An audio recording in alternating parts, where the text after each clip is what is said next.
Bonjour à toutes et à tous, merci d'avoir répondu à l'appel.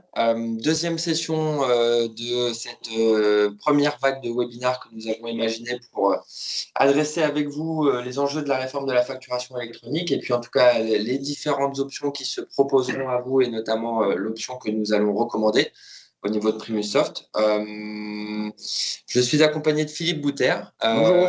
qui voilà, va animer cette session. Pour ceux qui ont déjà participé à la première, vous allez voir qu'il y a quelques nouveautés, quelques actualités nouvelles par rapport aux informations du mois de décembre.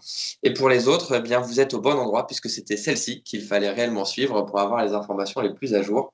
Je prendrai les questions dans le chat au fur et à mesure si besoin et auquel cas, à l'issue de cette réunion, Philippe et moi-même serons à votre disposition pour poursuivre les réflexions ou les discussions sur les différents modes opératoires dans le contexte de chacun.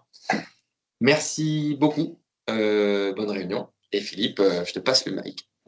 Bonjour à tout le monde. Alors, je m'excuse par avance, j'ai la voix cassée. J'espère que ça ne s'entend pas trop, mais je vais essayer de parler un peu plus fort et d'essayer de tenir 1 heure de conversation avec vous. Donc, nous sommes réunis pour parler de la réforme de la facturation électronique, sujet brûlant de ces derniers jours, avec notamment la publication la semaine dernière des premières plateformes agréées. Et donc, ce qu'on va voir pendant cette heure, on va juste rappeler un peu le contexte, les généralités, même si je suppose que vous avez eu déjà pas mal d'informations à droite et à gauche. Et après, on en viendra au sujet principal, que faire dans votre cas. Si vous utilisez Primus Wine, vous verrez que il n'y a pas une société qui ressemble à l'autre en fonction des contextes. Et on va devoir adapter les propositions de solutions à chacune des entreprises.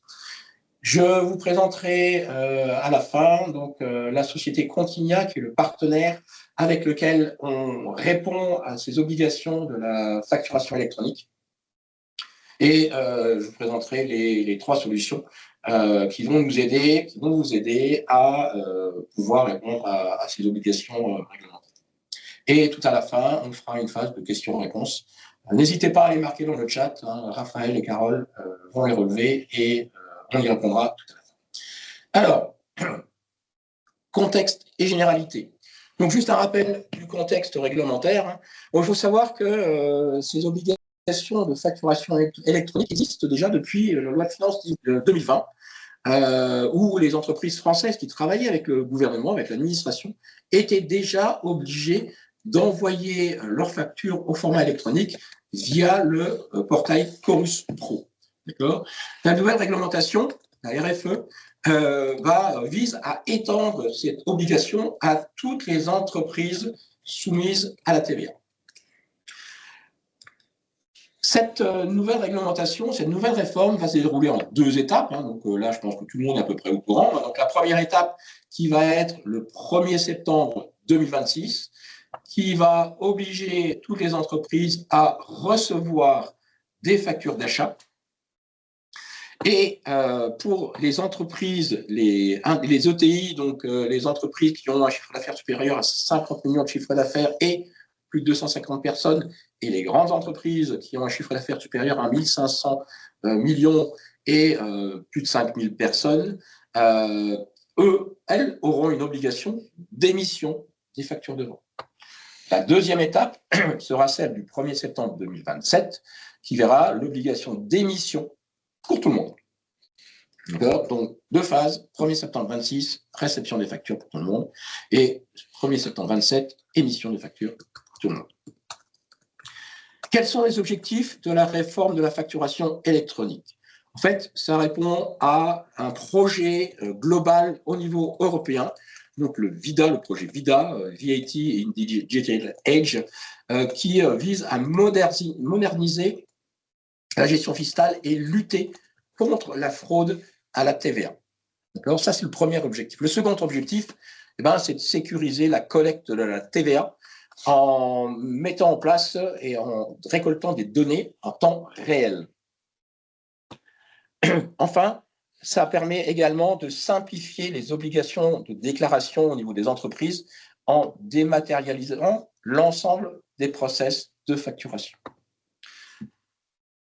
L'idée, c'est aussi de simplifier un peu la vie des entreprises, hein, et notamment en mettant en place un peu plus de transparence au niveau des échanges commerciaux. D'accord. Donc, aujourd'hui, vous envoyez une facture, vous n'avez pas vraiment le retour de quand elle va être payée, est-ce qu'elle est rejetée, etc. Donc, l'idée, en automatisant tout ça, hein, c'est de pouvoir avoir des retours informatisés plus rapidement, et ça vous permet de simplifier ces échanges et de sécuriser vos paiements. Dernier point, en obligeant quelque part à la mise en place de ces outils, hein, ça vise à moderniser, automatiser l'ensemble des processus administratifs dans les entreprises. Donc, ça permet notamment de réduire des coûts.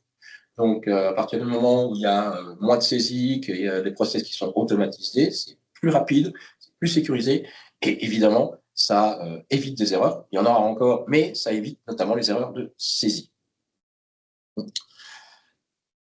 Qu'est-ce qu'on va devoir transmettre? En fait, il y a deux grands types de données. Le premier type, c'est ce qu'on appelle l'e-invoicing, c'est-à-dire la transmission de la facture au format électronique entre entreprises. D'accord?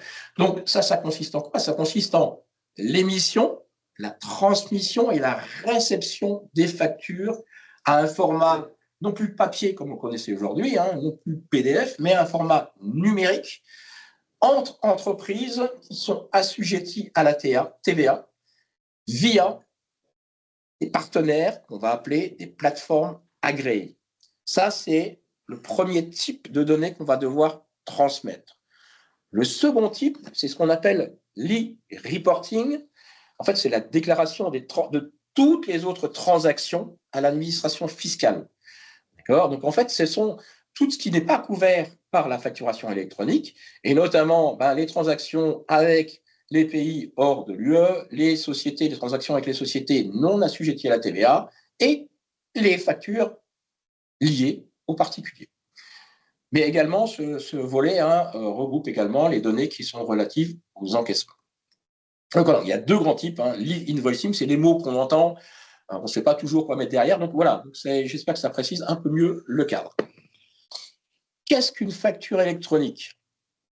Alors déjà, ce n'est plus une facture papier, d'accord, mais elle a pour vocation de répondre à des obligations commerciales et, on va dire, comptables de gestion de la TVA. Hein.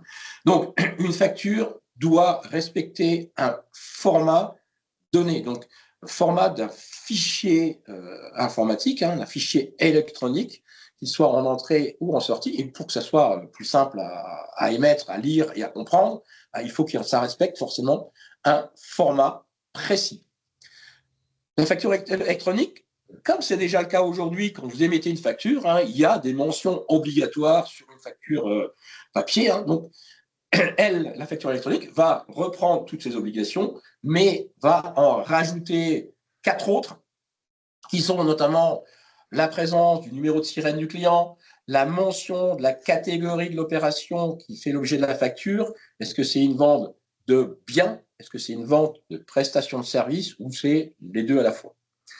Éventuellement, une mention relative à l'option de paiement de la TVA sur les débits, si c'est le cas, et la présence de l'adresse complète de la livraison du bien, si elle est différente de l'adresse de facturation. Alors, cette dernière notion existait déjà souvent sur les factures, elle était souvent présente. Le sirène pouvait aussi être présent.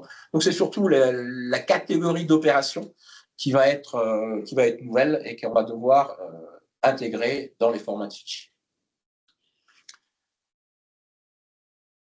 Troisième point, donc, cette facture, ce fichier informatique, ces données vont devoir être transmises à votre client, d'accord, et ce qu'on appelle le portail public de facturation, donc le PPF, donc en fait l'État, par l'intermédiaire d'une plateforme, d'accord, qu'on appelle une plateforme de dématérialisation, qui en fait sont représentées par des sociétés privées. On a appelé PA, plateforme agréée, ou PDP, avec l'ancien nom, comme c'était, plateforme de dématérialisation partenaire, qui sont partenaires dans l'administration. Donc ça, c'est une obligation. On ne pourra pas transmettre les informations comme ça avait été prévu tout au début du projet directement à l'État. Il faudra forcément passer systématiquement par une plateforme agréée. Par conséquent, donc, la facture électronique ne pourra plus être une facture papier qui était simplement scannée ou transformée en PDF, d'accord, et envoyée par mail. Ce ne sera plus possible, d'accord, ça sera plus conforme à la réglementation. Toutefois, l'État a prévu quand même la possibilité d'envoyer des factures au format PDF, à condition qu'il s'agisse d'un PDF normé A3, qui est en fait une structure particulière de PDF, que ce PDF soit signé et acheminé quand même via une plateforme. En fait, vous avez dû entendre parler des différents formats de fichiers qui allaient être transmis, et on parle notamment d'un format qui s'appelle la facture X. En fait, la facture X, c'est deux choses. C'est un fichier au format électronique accompagné d'une image, donc d'un PDF signé. Mais ça reste de la technique et ça doit rester transparent pour vous. Alors ici, on va voir les flux de circulation de ces factures entre les différents partenaires.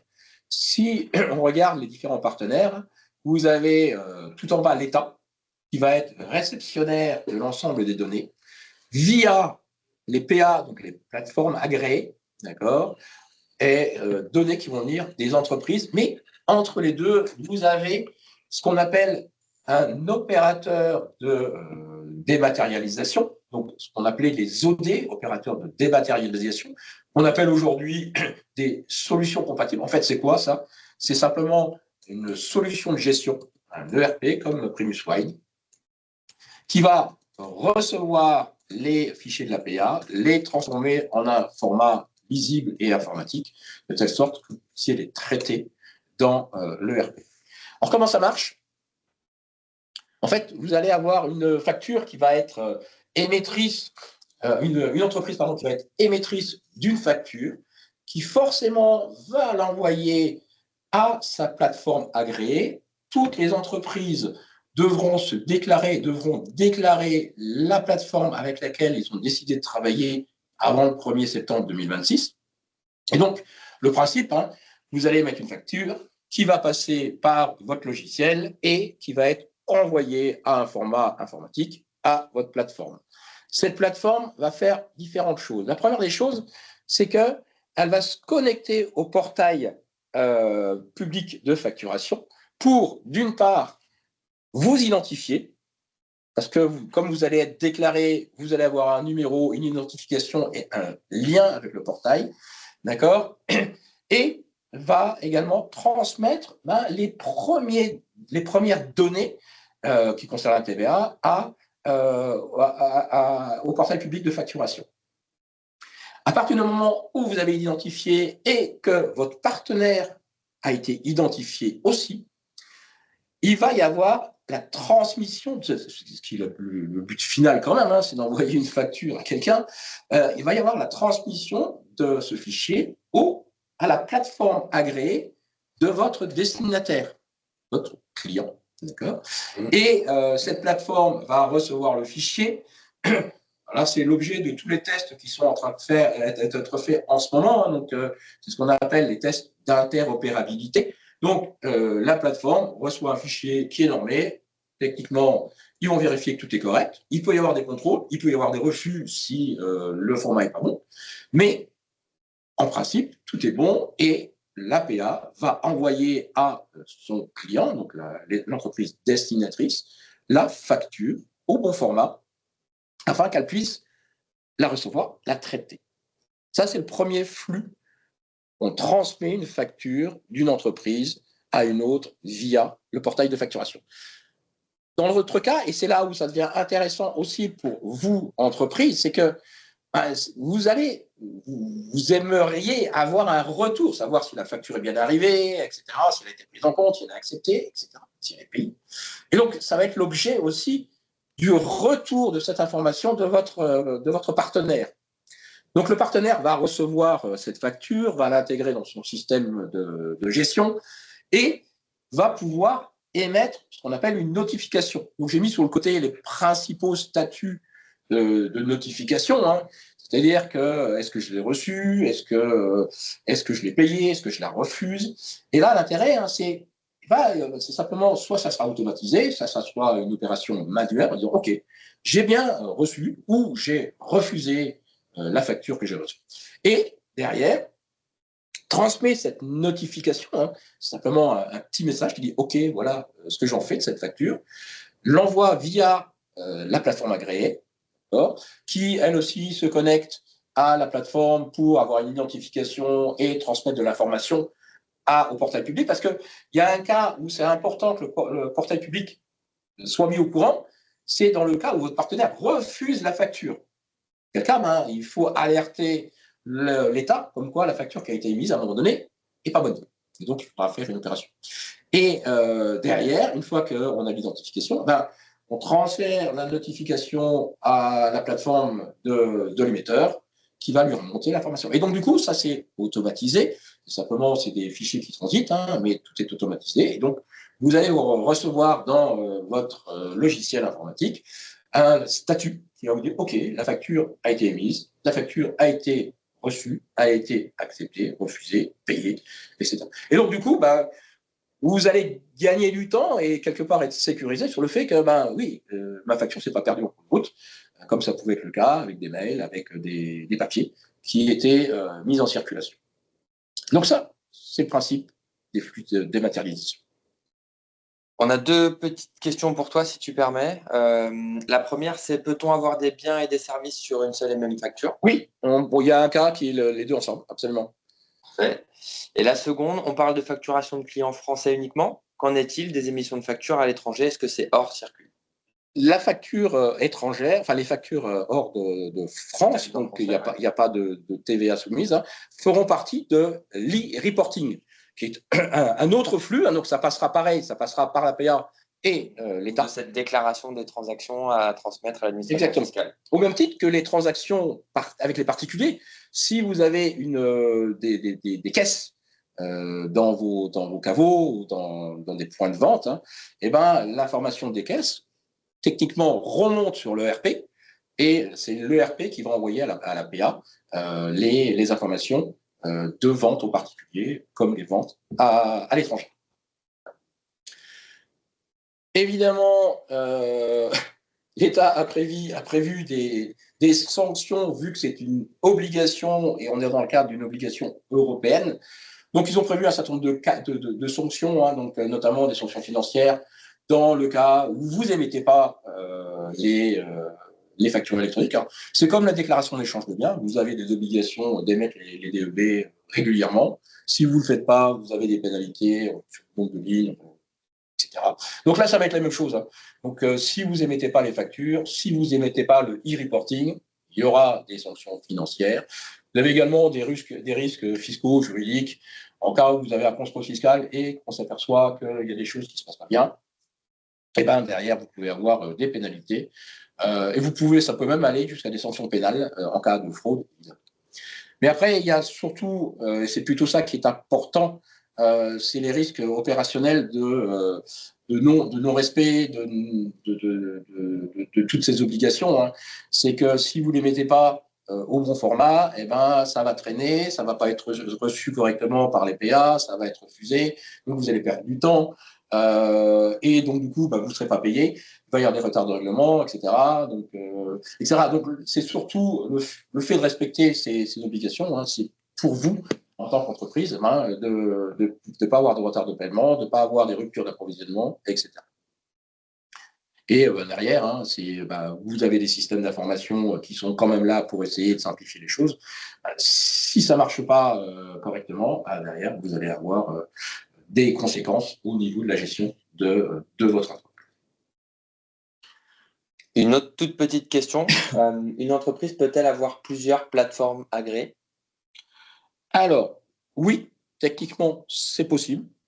Vous pourriez très bien en avoir une pour les réceptions et une autre pour les émissions. Faut savoir qu'en France, l'obligation s'est accompagnée d'un certain nombre de droits. Et vous avez, comme pour les abonnements téléphoniques, le droit de changer, quand vous le voulez, de plateforme. Où est-ce qu'on en est? Alors, je l'ai mis au 16 janvier parce que c'était la date importante que tout le monde attendait depuis des mois et des mois. Donc, le 16 janvier, a été publiée la liste des plateformes agréées, des premières plateformes agréées. Donc, en fait, il faut savoir qu'il y a environ, chiffre n'est pas clair, 112 plateformes qui se sont déclarées l'année dernière pour être immatriculées auprès des impôts, des DGFiP. Ça a continué, donc il y avait une première date qui devait être jusqu'à mi-octobre pour les dépôts, les premiers dépôts, les dépôts légaux.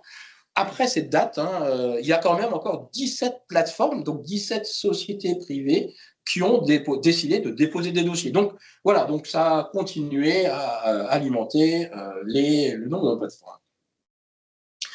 Donc les 112 plateformes ont déposé des dossiers, donc elles ont dû répondre à des cahiers, des charges techniques très, très contraignants. Vu l'enjeu et vu les contraintes, c'était normal. Donc, elles ont dû faire des tests de communication avec le portail, avec l'État. Ça, c'était le premier test, mais surtout avec ce que j'ai parlé tout à l'heure, des tests d'interopérabilité, donc des tests entre PA. Il faut que n'importe quel PA soit capable de transmettre ou de recevoir de l'information de n'importe quel PA. Donc, vous voyez les combinaisons que ça peut faire. Il y en a 112 qui risquent d'être agréés. Donc, il faut que tous ces flux d'informations soient totalement sécurisés. Et donc, cette phase de test a démarré mi-octobre 2025. Et au 16 janvier, donc à vendredi dernier, la liste a été publiée, la liste définitive. Sur les 112, 93 plateformes ont obtenu un agrément définitif. Et 9, elles n'avaient pas fini les tests, en cours d'obtention. Donc ça, pour ces 9-là, ça devrait être fait dans les jours à venir. Donc, on est à 102 plateformes qui vont être agréées. Hein. Et il en reste environ 25 qui sont encore en attente de réalisation des tests d'interopérabilité.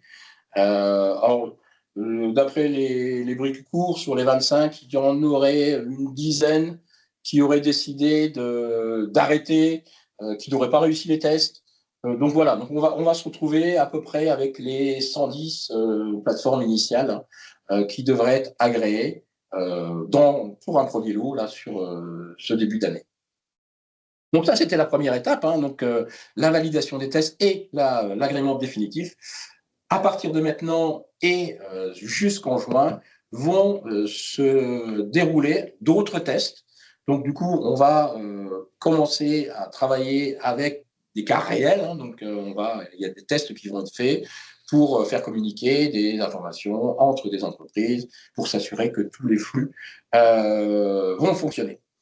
Et dans la liste qui a été publiée le 16, hein, donc on a eu l'honneur de voir la plateforme avec laquelle on a décidé de travailler, qui s'appelle Digital Technology, qui a reçu son agrément définitif vendredi dernier.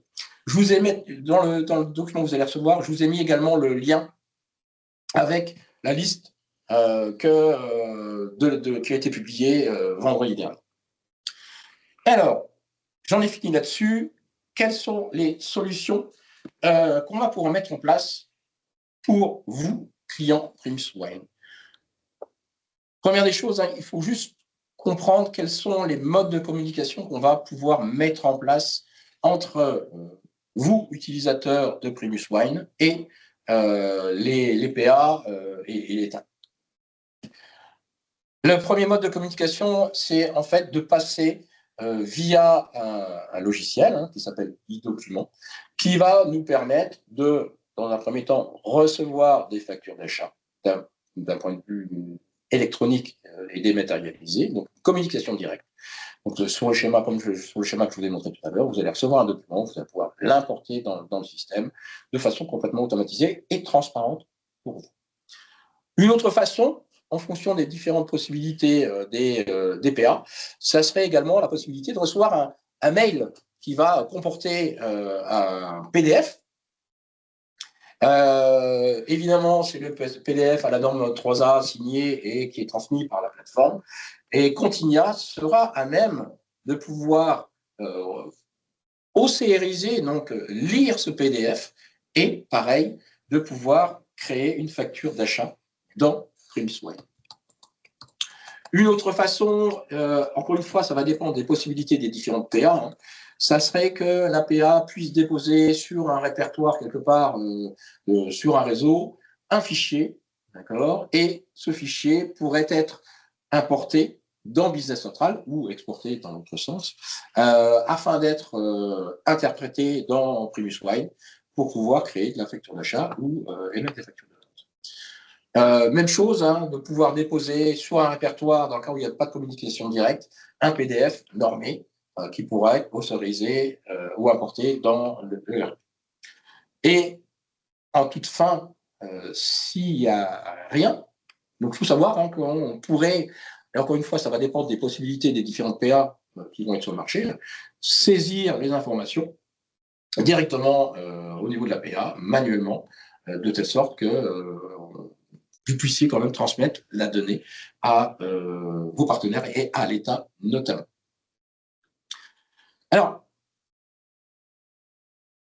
j'aurais aimé pouvoir vous dire il n'y a qu'une seule solution et il y a une solution magique qui va répondre à tous les cas. Malheureusement, ce n'est pas le cas. Parce que chaque entreprise a son propre environnement, son propre contexte, et on va devoir adapter les réponses qu'on va vous proposer en fonction de chacun des cas. Donc, j'ai essayé d'identifier les 5 cas principaux qu'on rencontre avec l'ensemble de notre parc client. D'accord ? Et pour chacun des cas, on va vous proposer des solutions qui seront à discuter avec vous en fonction de votre environnement.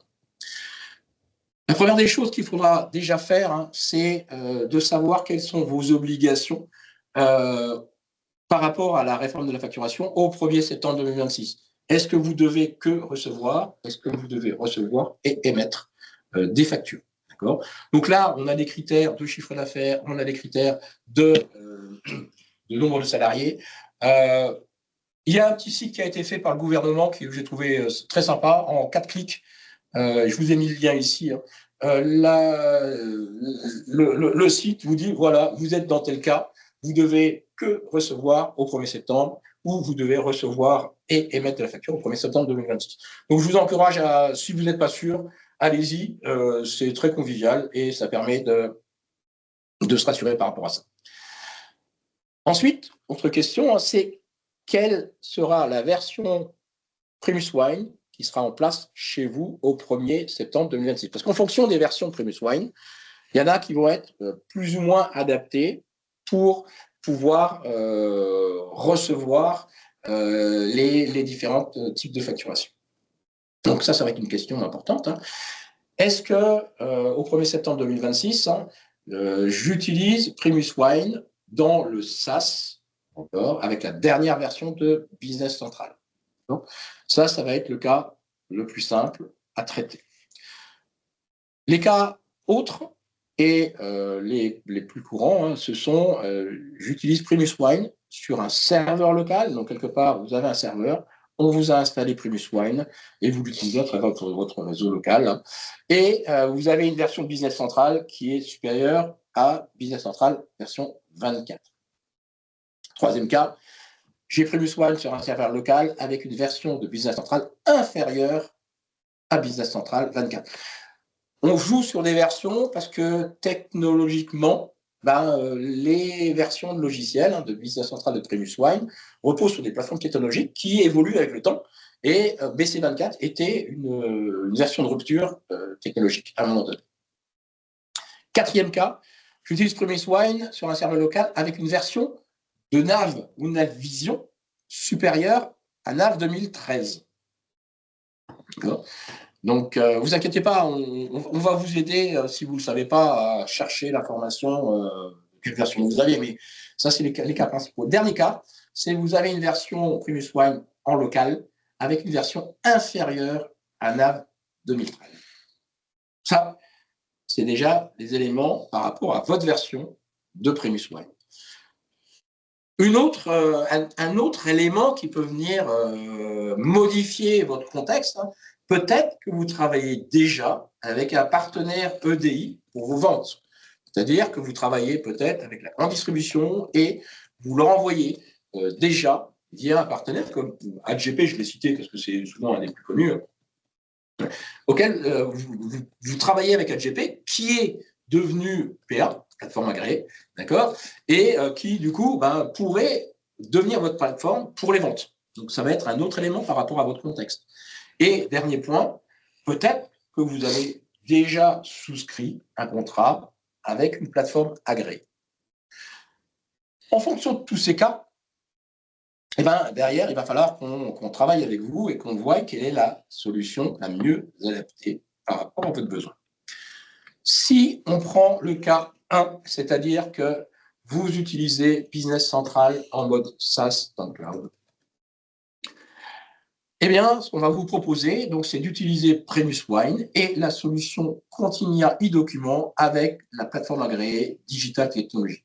Je décompose les 3 éléments, mais concrètement, quand vous allez ouvrir Premise Wine, vous ne verrez absolument aucune différence. Vous allez avoir un écran qui ressemble à un écran de ce que vous connaissez aujourd'hui, mais l'ensemble va être complètement encapsulé et complètement automatisé. Donc l'avantage de cette solution, c'est que c'est une solution qui est complètement intégrée à votre ERP actuel. Comme je le disais, vous ne verrez absolument pas de différence entre les différents outils. Ça vous permettra déjà de gérer les réceptions de factures au 1er septembre 2026 et en 2027 de pouvoir gérer l'émission des factures avec le même outil. Dans le cas simple, j'exclus le cas où vous avez un partenaire EDI, voilà. Mais ça vous permet de tout faire. Ça va permettre également de gérer les statuts de notification. Ma facture a été envoyée, elle a été acceptée, rejetée, payée, etc. Ça va vous permettre de mettre en place des flux d'approbation complètement automatisés. C'est-à-dire que, vous allez simplement cliquer sur un bouton et la facture dans le cas de l'émission, va partir tout seul. Et dans l'autre cas, vous allez recevoir une facture qui va être intégrée dans votre système. Vous allez pouvoir éventuellement, ou peut-être qu'au début, vous voudrez mettre en place des flux d'approbation, faire un contrôle de savoir est-ce que c'est juste, pas juste, etc. Mais sinon, on va pouvoir complètement automatiser la réception de facture. Toutes les données que vous allez recevoir vont être archivées dans l'ERP, d'accord, ou dans un environnement sécurisé, de telle sorte que tout va être conservé. Vous n'allez avoir qu'un seul partenaire avec lequel discuter, c'est Primus. Tout le reste est complètement transparent pour vous. Et vous allez avoir un mode de facturation qui va être hyper simple, hein, c'est au document envoyé au reçu. La limite actuelle, c'est juste actuellement, d'accord, le choix, la plateforme agréée est imposée, c'est Digital Technology. Alors, j'ai mis ou B2B Router, qui est une autre plateforme qui a aussi été agréée, d'accord. Donc, dans un premier temps, d'après les informations que j'ai, les deux pourront être utilisés. Mais ce qu'on espère, c'est que à terme, vous puissiez en prendre une autre ou qu'à terme, Continia devienne elle-même une plateforme agréée. Il y avait une question justement sur Digital Tech. Est-ce que c'est une société française? Non, c'est une société italienne. Okay. On les a choisis, c'est surtout Continia qui les a choisis, parce que ce sont des experts en termes d'EDI, donc au niveau international. Ce sont une société qui travaille déjà avec des réseaux de communication européens. Donc, ils avaient une grande connaissance technique et technologique de tous ces échanges de fichiers. Je vous ai mis ici des coûts indicatifs aux documents. D'accord. Donc, là, c'est aussi, on travaillera avec vous pour bien connaître le nombre de documents que vous recevez ou que vous émettez chaque mois. Donc, ça vous donne ici, par exemple, si vous recevez 100 factures d'achat dans un mois, vous allez payer 27 centimes par facture reçue. Et dans le cadre de l'émission, encore, si vous en mettez 100, ça coûtera 39 centimes par document.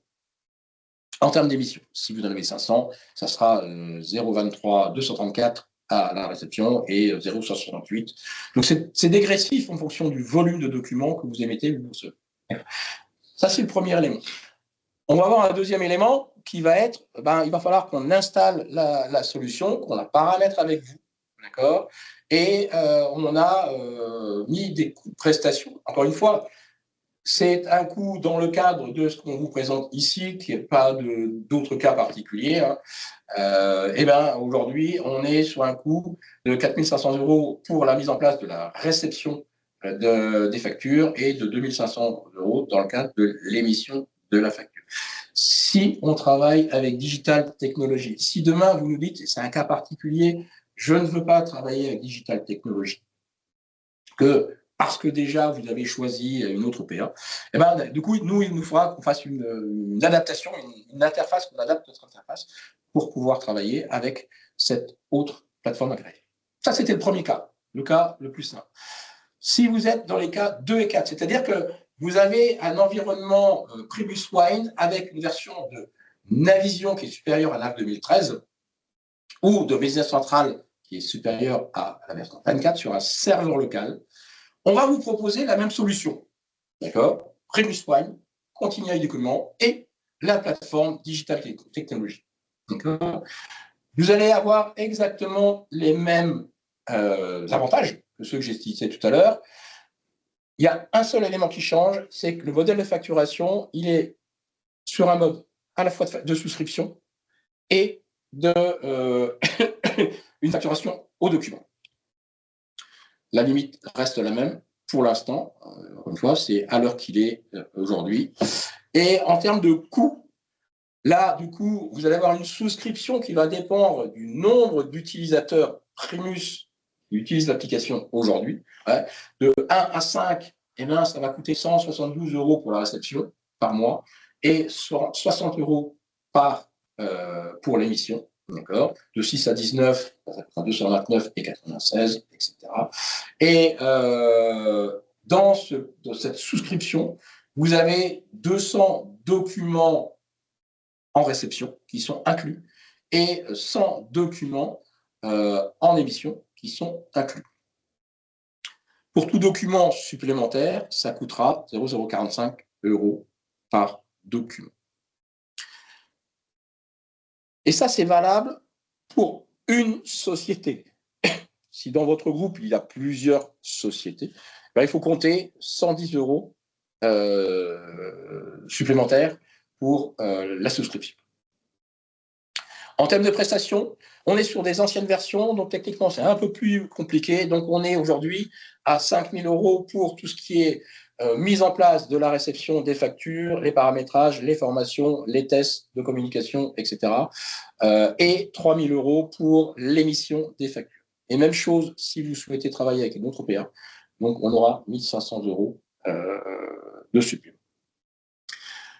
Si on est dans les cas 3 et 5, c'est-à-dire que vous êtes sur une version de Navision inférieure à NAV 2013 ou une version de Business Central inférieure à BC24 sur un serveur local, là, pour le coup, on est dans les cas les plus complexes et il va falloir qu'on étudie la mise en place d'une solution adaptée à votre besoin ou alors que vous preniez la décision de migrer en SaaS pour revenir dans le cas 1.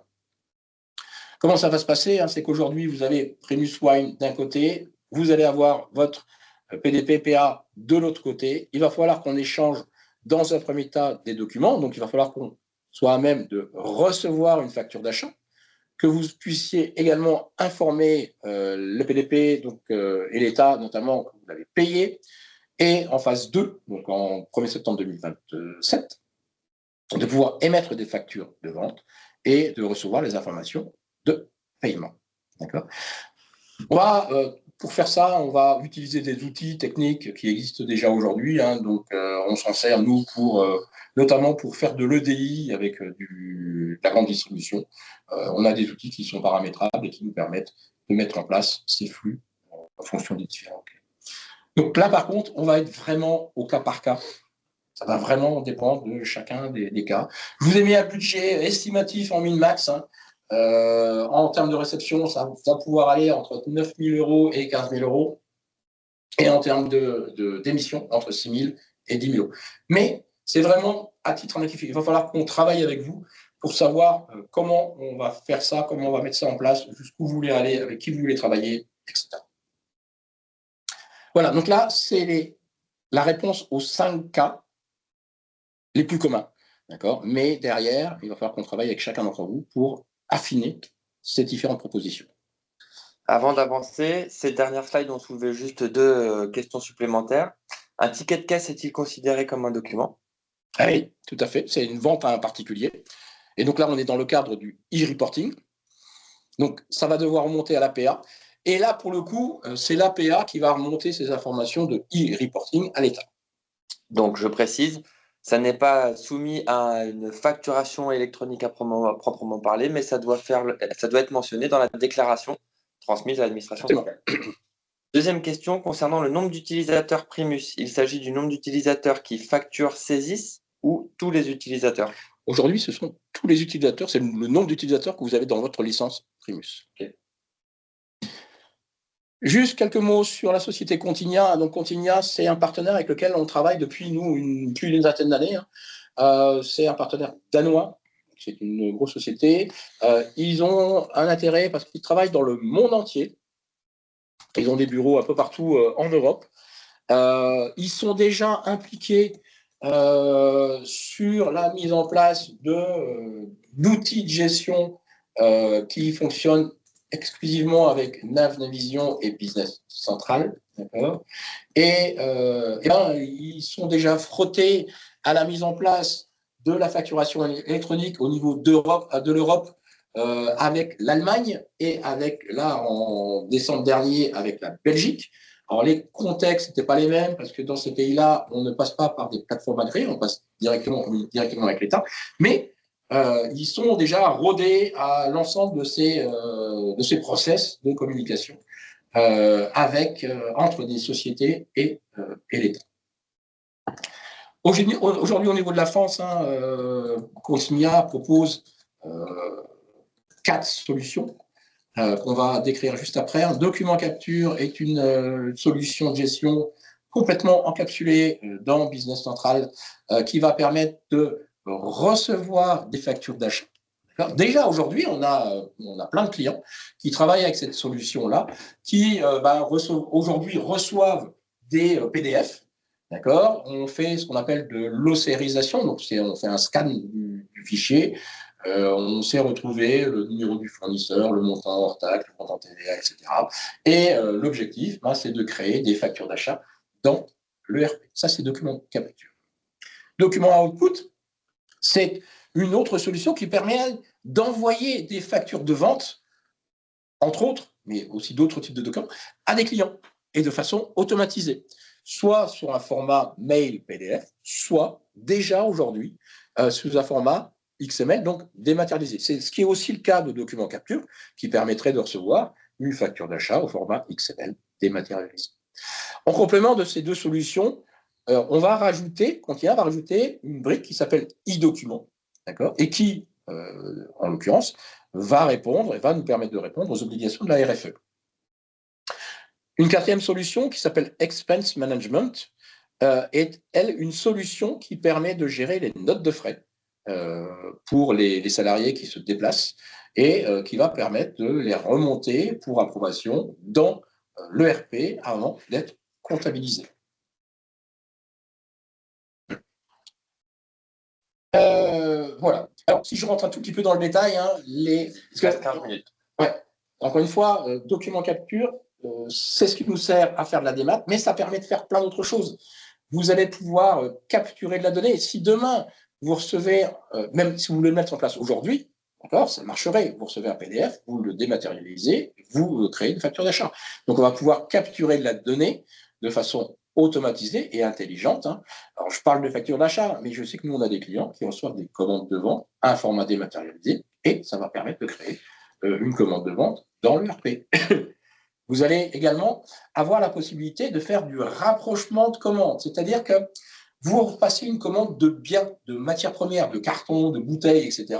Vous créez une commande d'achat dans le système, vous l'envoyez à votre fournisseur, il vous envoie la facture, et derrière, vous allez pouvoir rapprocher la facture d'achat de la commande d'achat que vous avez passée dans votre système, de telle sorte de faire un rapprochement et donc une approbation de la facture d'achat directement dans l'ERP. Vous avez également une fonction qui permet d'avoir des contrats d'achat. Vous passez un contrat d'achat avec un fournisseur, vous recevez une facturation mensuelle régulière, et là, le système, pareil, reçoit la facture d'achat, fait une comparaison, un rapprochement avec le contrat d'achat, et de telle sorte que ça s'assure que la facture soit correcte.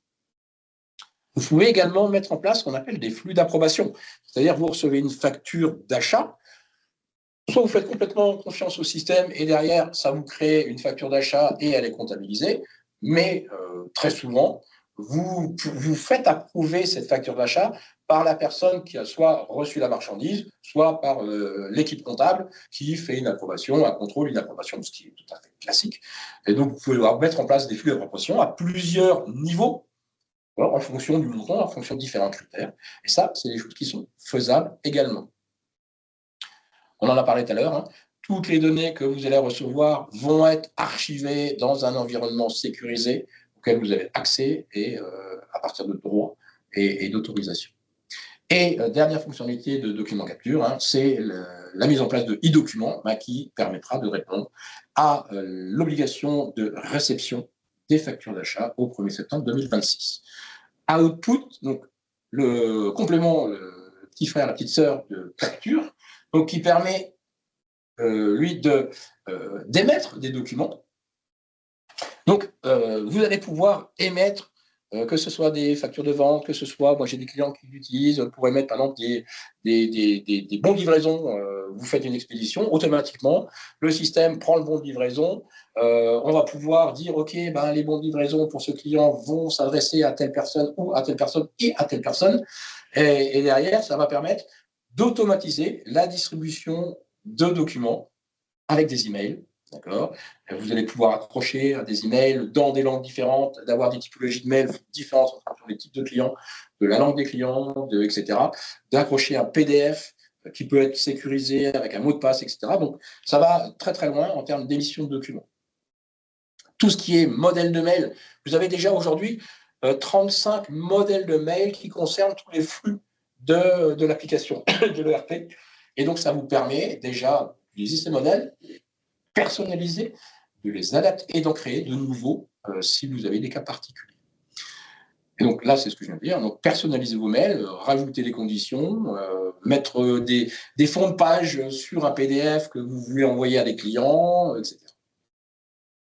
Et donc, vous pouvez également aller encore plus loin, dire pour tel type de client, je veux tel format de mail avec, par exemple, également des fonctions de vous voulez relancer vos clients.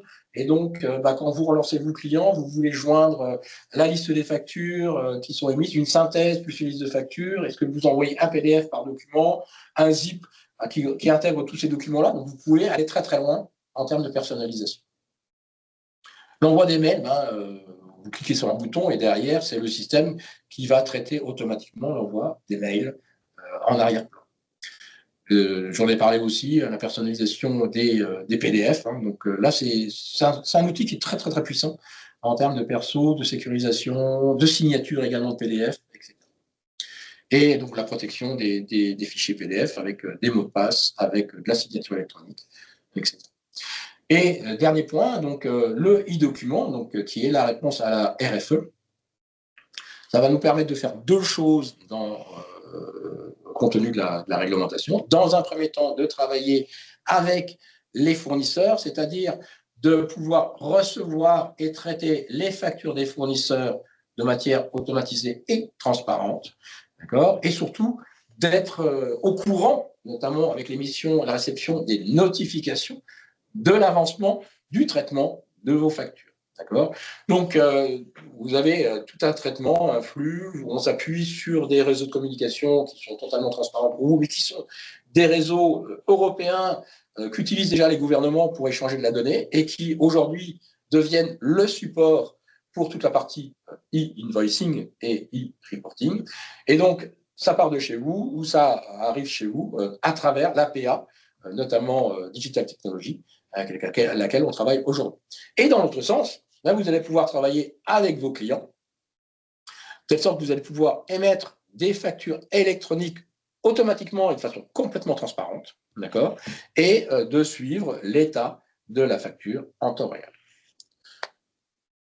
Oui, je te laisse terminer. Oui, et donc en fait, dans le lien, je vous ai mis ici une vidéo qui vous montre à quoi ça ressemble, mais en fait, c'est du business central. C'est des écrans à laquelle vous êtes habitués et qui vous expliquent un peu le flux de comment ça va se passer. Et du coup, j'ai fini et je suis prêt à répondre à vos questions. Parfait. Il y a une première question qui est très bien formulée. Alors, je vais la lire en tant que telle parce que je ne l'aurais pas mieux formulée. La totalité des fonctionnalités de Continia sont incluses dans la prestation facturée dans le cadre de la RFE ou sont-elles à considérer en plus au cas par cas? Non, le coût que je vous ai indiqué dans les premières slides, c'est uniquement le coût de la mise en place de la réponse à la RFE. D'accord? Donc, le fait de recevoir des factures ou d'émettre des factures. Après, la mise en place d'un flux d'approbation, ça sera des compléments parce que tout le monde n'en a pas besoin. C'est vraiment, après, c'est une discussion. Mais je vais dire le reste des fonctions, c'est pas grand-chose. Ça va être l'objet d'une journée ou deux, mais ça restera minime par rapport. On va déjà mettre en place la solution. Mais les coûts que je vous ai mis, c'est uniquement pour la réponse à la RFE. OK. Une autre question. Quid avec les partenaires clients et fournisseurs européens et hors Europe? Alors, avec les partenaires européens, à partir du moment où on travaille sur un réseau PayPal et que, du coup, les PA vont être capables de communiquer parce que les formats vont être normés. Donc, pour le coup, il n'y a pas de problématique. Avec l'autre pays, ça va venir. Donc, vous allez émettre votre facture et l'envoyer à l'État. Je sais qu'il y a plein de pays qui commencent à rejoindre ce réseau PayPal. Donc, à terme, tout le monde sera intégré sur un même type de réseau. Ce qui veut dire qu'aujourd'hui, si on émet des factures à destination d'une entreprise dans un pays qui n'est pas inscrit dans ce type de schéma, on reste sur le mode de facturation qu'on connaît actuellement. Exactement. Donc, ça sera la transmission, pour l'instant, par un mode PDF, par exemple, ouais. Là-dessus. Très bien. Le choix de digital... Ah, pardon. Y a-t-il des coûts supplémentaires? Reste un déploiement séparé? Non, puisqu'on reste dans le schéma actuel. Oui. Le choix de Digital Tech a-t-il été imposé ou conseillé par Continia? Le choix a été imposé dans le sens par Continia. C'est Continia qui est l'expert chez nous de la communication dématérialisée. Et donc, ils ont pas mal échangé avec nous en amont pour savoir quelles étaient nos attentes et qu'est-ce qu'on cherchait comme type de solution. Eux se sont engagés avec deux partenaires Digital Technology et B2B Router. Il faut savoir que les coûts de prestation, notamment aux documents, intègrent complètement la PA. C'est-à-dire que vous n'avez pas de coûts supplémentaires. Donc, c'est totalement transparent pour nous. Et ce que j'ai constaté entre la réunion qu'on a fait, le webinaire qu'on a fait le mois dernier et aujourd'hui, au 20 janvier, les coûts ont baissé en version SaaS. Donc, ils ont vraiment pris sur eux un certain nombre de choses. Et je pense qu'aujourd'hui, c'est la meilleure solution. Encore une fois, c'est quelque chose qui est tout nouveau. On vient à peine de recevoir la liste des PA. Il y a plein de choses qui sont encore à faire et à découvrir. Je vous ai dit tout à l'heure que Continia pouvait devenir elle-même une plateforme agréée. Ils nous l'ont dit encore hier, il y avait une réunion avec les équipes techniques là-bas. Donc voilà, mais oui, aujourd'hui, on travaille en confiance avec Continia et on a totalement confiance dans Digital Technology. Ok. J'ai encore une question. Pour toi, combien de temps pour mettre en place la solution? Quand commencer pour être prêt pour septembre 2026? Alors, concrètement, donc, la liste DPA vient de sortir. Même si document output et document capture existent déjà aujourd'hui, il reste à Continia à développer l'interface avec l'APA. Donc, c'est ce qui va être fait là sur les 3 mois qui restent. Et donc, on aura des premières versions disponibles au test à partir de avril-mai, en fonction des timings. Et donc, à partir de là, on pourra commencer à implémenter les solutions chez les gens intéressés. Du coup, j'anticipe peut-être une question à venir où je la pose. entre avril et septembre, est-ce qu'on peut s'attendre à ce que 100% des entreprises du territoire français soient en capacité de s'équiper pour répondre à cette évolution, à cet enjeu, ou est-ce qu'il est possible que l'administration nous autorise un délai supplémentaire? On se mouille. Ce qu'a dit l'État, il y a eu un bruit l'année dernière de report de l'application de la réglementation. L'État a dit non. Et à date d'aujourd'hui, maintient et a maintenu à l'époque la date de démarrage au 1er septembre. Donc, ça a été la même chose en Belgique. Tout le monde s'est précipité les 3 derniers mois pour mettre en place la solution. Voilà, donc on s'attend à beaucoup de travail sur les 4 derniers mois, de juin à début septembre, pour la mise en place. Ok. Parfait. Prochaines étapes, Carole, Philippe, on fait parvenir à l'ensemble des participants des webinars de décembre et de janvier le replay de cette session, ainsi que le support de cette session. Oui.